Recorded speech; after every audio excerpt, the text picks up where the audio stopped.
So there's going to be a new show premiering on HBO on Sunday. It's called Lovecraft Country. I actually got to check out a few episodes. The first 5 episodes of the show, actually.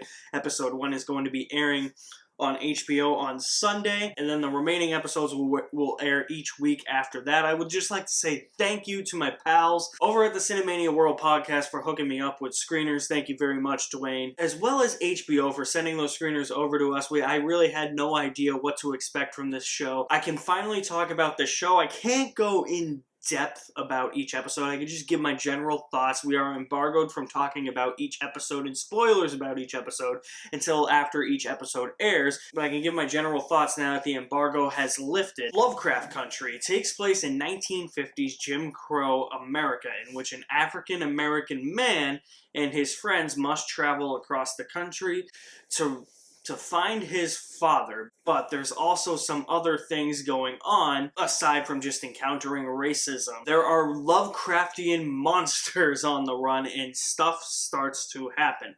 That's basically all I'm going to tell you. The best way to go into the show is a bit blind. Read the logline about what it's about, or just take into account what I just said and go in blind, because these 5 episodes that I watched are really good. The first episode for me, I think, was the best. 2 was definitely the weakest for me. 2 was to the point where it was like, oh no, we might be treading some choppy waters here. Luckily, episode 3 fixes it. 4 is even better. 5 is just out of this world bonkers. But 1 for me was the best. It set the tone for the series. It set up these characters. It set up this world. I love this world. The opening scene of the show, that was everything I ever wanted. These episodes feel disconnected, but what I love about it is that while they feel disconnected, there is a through line to these episodes. There is an actual overarching story, even if it doesn't feel like it. Even if it feels like each episode is its own self-contained thing, there's still a storyline that runs through the first 5 episodes here.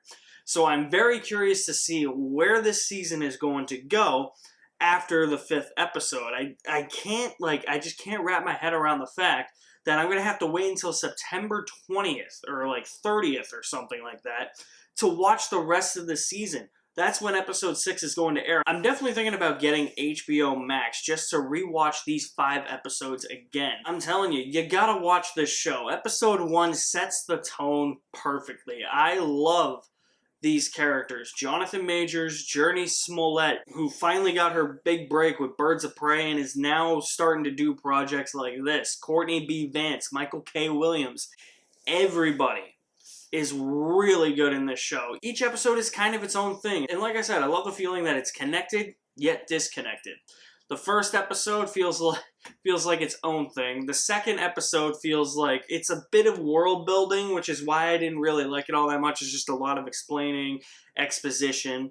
Just nothing that much of interest in episode 2, but episode 2 is very different from episode 1. Episode 3 is very different from those 2. Episode 4 is like Indiana Jones meets Lovecraftian monsters. It's awesome. We go from like a Jim Crow drama to this episode about cults to something that feels like Harry Potter to something that feels like Indiana Jones to something completely insane and wacky in the 5th episode. I think I found a new show to watch. I'm not really big on TV, just because it's really time-consuming. It's like video games. They're time-consuming, but I love playing video games. I just find TV to be a bit more time-consuming than video games, but hey, if this show can keep up past these 5 episodes, I'm in. And I'll definitely get HBO or HBO Max just to finish these episodes. That's really the gist. Those are really my thoughts of this show. I also just want to mention, too, that the blending of this Jim Crow era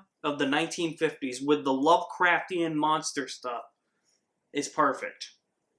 Definitely perfect. And when it gets to episode 2, if you don't really like episode 2, please do not stop watching, because the next 3 are actually really good. Just stick with it, please.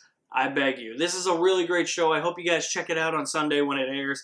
These are my initial thoughts for Lovecraft Country. When this show airs, I want to know what you guys think of Lovecraft Country. So drop me some feedback in the comment section below. I will leave my link to my website in the description below as well. You guys are the best. Thank you for watching. My name is Alex Madden, and I'll see you at the movies somewhere.